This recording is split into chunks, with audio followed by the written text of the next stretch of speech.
নমস্কাৰ বন্ধুসকল, এইটো মোৰ এই চেনেলটোৰ প্ৰথম ভিডিঅ'।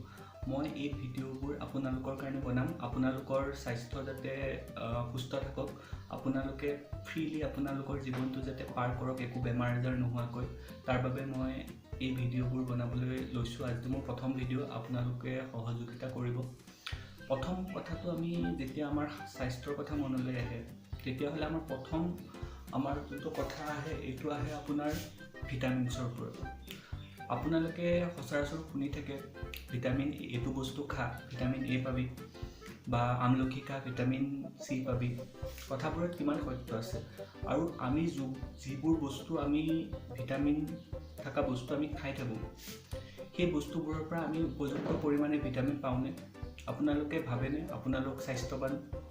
তেনেহ'লে বন্ধুসকল, মই এটা এটাকৈ আপোনালোকক সকলোবোৰ ভিটামিনৰ কথা কৈ যাম। আৰু প্ৰথম মই যোনটো টপিক হিচাপে লৈছোঁ এইটো হ'ল ভিটামিন চি বা এস্কৰ্বিক এচিড। তাৰ আগতে আপোনালোকে জানি ল'ব, প্ৰতিটো ভিটামিন এ হওক, ই হওক, চি হওক বা কে হওক, প্ৰতিটো ভিটামিনে এটা অৰ্গেনিক কম্পাউণ্ড, অৰ্থাৎ ইয়াত হাইড্ৰজেন আৰু অক্সিজেনৰ লগ হৈ এটা বণ্ড বনায়, আৰু ভিটামিনবোৰ সাধাৰণতে অৰ্গেনিকেই থাকে। তেতিয়াহ'লে আমাৰ মনলৈ আহে আমি কিমান পৰিমাণৰ ভিটামিন চি ল'ব লাগে। ভিটামিন চি যদি আমাৰ শৰীৰত কমি যায় কি হ'ব পাৰে? আৰু আজিকালি সচৰাচৰ শুনি থাকোঁ ভিটামিন চি খালে ইমিউন ছিষ্টেম বাঢ়ে। এই কথাটো কিমান পৰিমাণে সত্য? তেতিয়াহ'লে আহক আমি এইবোৰ কথা অলপ গভীৰভাৱে আলোচনা কৰোঁ।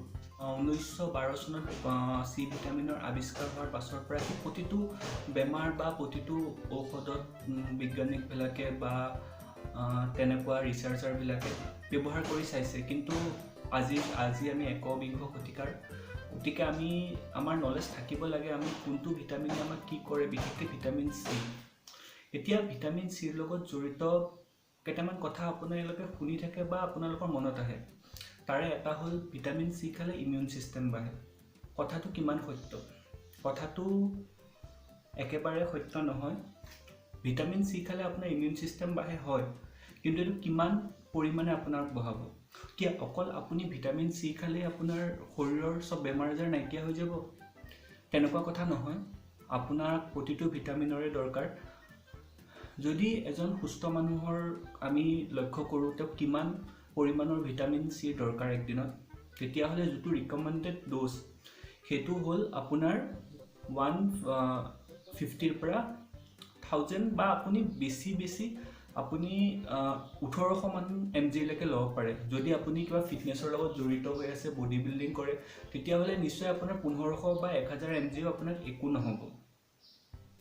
আৰু তাতকৈ জানিবলগীয়া কথা এইটো যে ভিটামিন চি এটা ৱাটাৰ চলিবল ভিটামিন, অৰ্থাৎ এই ভিটামিনে আপোনাৰ শৰীৰত বিশেষ যদি বাঢ়িও যায় তেতিয়াহ'লে আপোনাৰ শৰীৰত বিশেষ অনিষ্ট নকৰে। গতিকে আপুনি যিমান ইচ্ছা সিমান নহয়, কিন্তু এটা লিমিটৰলৈকে বা তাতকৈ অলপ বেছি ল'ব পাৰে। কিন্তু কিছুমান ভিটামিন আছে যিটো আপুনি বেছি ল'ব নোৱাৰে, যেনে ভিটামিন ই। ভিটামিন ইটো হ'ল আপোনাৰ ফেট চলিবল, অৰ্থাৎ ই ফেটত চলিবল হয়। সেইকাৰণে আপুনি এইটো এক্সেছ পৰিমাণে যদি লয় তেতিয়াহ'লে আপোনাৰ পেচাব বা মূত্ৰৰ লগত ভিটামিন ইটো ওলাই নাযায়। কিন্তু ভিটামিন চিৰ লগত কথা সুকীয়া। ভিটামিন চি আপুনি খালে আপোনাৰ শৰীৰত বেছি হ'ল, আপোনাৰ পেচাবৰ লগত ওলাই গুচি গ'ল।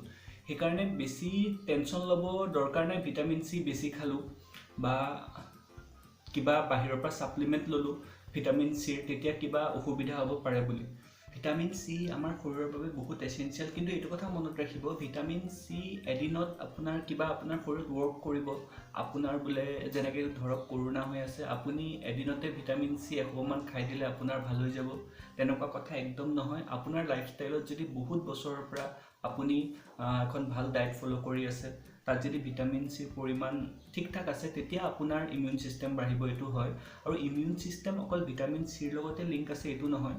আপোনাৰ ধৰি লওক, মই এটা এক্সাম্পল দিছোঁ, আপোনাৰ শৰীৰত কেলছিয়াম কম, আপোনাৰ হাড়ৰ যিবিলাক ইনজুৰি হ'ব আপোনাৰ পটককৈ তাৰমানে ৰিকভাৰী নহয়, সেইটোও আপোনাৰ এটা ইমিউন ছিষ্টেম আপোনাৰ লেক হোৱাটোৱে বুজায়।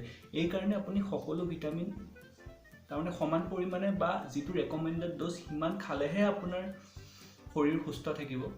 গতিকে এইটো ভুল ধাৰণা বাদ দিয়ক। আপুনি আজি ভিটামিন চি খাই দিব বা ভিটামিন চিৰ টেবলেট 2-3টা খাই দিব আপোনাৰ কৰোণা নহয় বুলি। তেতিয়াহ'লে আহক আমি এতিয়া কিছুমান এনেকুৱা খাদ্য তালিকা বা ফুডছ আইটেমৰ বিষয়ে জানো যিবিলাকত ভিটামিন চি প্ৰচুৰ পৰিমাণে থাকে। কিন্তু আপোনালোকে এটা কথা মন কৰিব, কিবা এটা যদি আপোনালোকে আইটেম ধৰি লওক, ধৰক মানুহে কয় চি ভিটামিন আপোনাৰ আমলখিত বহুত থাকে, কিন্তু কথাটো সঁচা, আমলখিত চি ভিটামিন প্ৰচুৰ পৰিমাণে থাকে, কিন্তু তাৰ মাত্ৰা এই ফুডটোত বেছি হয়। এই কথাটোৰ অৰ্থ এইটো নহয় আপুনি বেলেগ এটা কিবা আইটেম খাই আছে, ধৰক কল খাই আছে, তাতো অলপ ক্ষুদ্ৰ হ'লেও অলপমান হ'লেও চি ভিটামিন আপোনালোকে পাব। কিন্তু আপোনালোকে যিবিলাক খাদ্য খায় বা আজিকালিৰ যিটো লাইফষ্টাইল, তাত যিখিনি খাদ্য লয় আপোনালোকৰ ভিটামিন চিৰ যিটো পৰিমাণ, যিটো ৰিকমেণ্ডেড ড'জ, এইটো আপোনালোকৰ পূৰা হয় বুলি আপোনালোকে ভাবেনে? আমি যদি চাওঁ 100 গ্ৰাম আপোনালোকে আমলখি, যোনটো আমাৰ লোকেল, সেইটো আমলখি আমি চাওঁ, তেতিয়াহ'লে 100 গ্ৰামত আপোনাৰ 600 mg ওচৰ পাজৰে আপোনাৰ ভিটামিন চি থাকে। কিন্তু 100 গ্ৰাম হওক বা 50 গ্ৰামেই হওক, ধৰি লওক আপোনালোকে ভিটামিন চিৰ কাৰণে সিমান পৰিমাণৰ আমলখি খোৱাটো প্ৰায় অসম্ভৱ কথা হয়।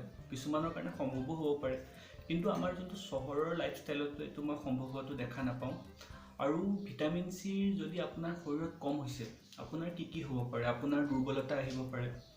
আৰু আপোনাৰ যোনটো আৰু এটা বহুত ইম্পৰ্টেণ্ট কথা, ভিটামিন চি কম হ'লে আপোনাৰ শৰীৰত যোনটো হোৱাইট ব্লাড চেল আছে, তাত আপোনাৰ প্ৰভাৱ পৰে।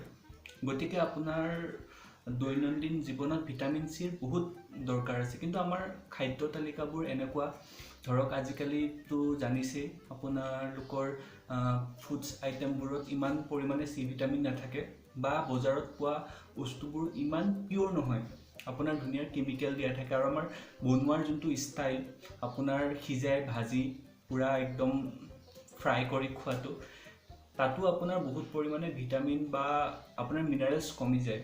গতিকে আমি যদি ভিটামিন চি আমাৰ শৰীৰত কম হোৱা যেন পাওঁ, ধৰক উইকনেছ আহিছে, আপোনাৰ বেমাৰ হৈছে, লগতে আন এজনৰ বেমাৰ হৈছে, আপোনাৰ অলপ দেৰি হৈছে ঠিক হওঁতে, আপোনাৰ জ্বৰ কাহ চৰ্দি হৈ থাকে, আপুনি ধৰি ল'ব পাৰে আপোনাৰ ভিটামিন বা আপোনাৰ লাইফষ্টাইলৰ কাৰণে আপোনাৰ এইবোৰ ৰোগ হৈ আছে। গতিকে যদি আপুনি ভাবে ভিটামিন চি আপোনাৰ শৰীৰত কম হৈছে, আপোনালোকে ছাপ্লিমেণ্ট নহয়, ঠিক ছাপ্লিমেণ্ট নহয়, এটা ভিটামিন চিৰ কিছুমান টেবলেট পায়। মই টেবলেটবোৰৰ নাম নকওঁ বাৰু, লাগিলে আপোনালোকক ডিছক্ৰিপশ্যনত দি দিম। তাৰে আপোনালোকে ডেইলি এটা টেবলেট বা তেনেকৈ 1 মাহলৈকে খাব পাৰে, বা বেছিকৈও খাব পাৰে। যিহেতু মই আগতে কৈছোঁ, ভিটামিন চি এটা ৱাটাৰ চলিবল ভিটামিন। আপোনাৰ শৰীৰত যদি বেছিও হৈ যায়, আপোনাৰ একো অনিষ্ট নকৰে, সি আপোনাৰ পেচাবৰ লগত ওলাই যাব, কিন্তু কম হৈ গ'লে আপোনাৰ বহুত দিগদাৰ হ'ব পাৰে। গতিকে সেইখিনি আছিল ভিটামিন চিৰ বিষয়ে ক'ব লগা। নেক্সট আৰু প্ৰতিটো ভিটামিনৰ কথা আমি ডিটেইলছত জানিম। তেতিয়াহ'লে বন্ধুসকল, আজিলৈকে ভিডিঅ'টো ইমানেই। যদি মোৰ ভিডিঅ'টো চাই ভাল পাইছে, ভাবিছে আপোনাৰ কিবা নলেজত আহিছে, আপুনি কিছুমান জ্ঞানৰ কথা গম পাইছে বা ফিটনেছৰ কথা জানিছে বা আগলৈও জানিব বিচাৰে, তেতিয়াহ'লে চেনেলটো ছাবস্ক্ৰাইব কৰক আৰু শ্বেয়াৰ কৰি দিয়ক বন্ধুবিলাকৰ মাজত। আৰু মই চেষ্টা কৰিম মোৰ ভিডিঅ'বোৰ যোনে চাই তেওঁলোকৰ যাতে লাইফষ্টাইলটো আগতকৈ বেটাৰ হয়। এনেকুৱা নহয় যে কিবা চমৎকাৰ হৈ যাব, কিন্তু কমচে কম এটা ফিট লাইফষ্টাইল ৰখাটো বহুত দৰকাৰ। তেতিয়াহ'লে আজিলৈকে এৰিছোঁ।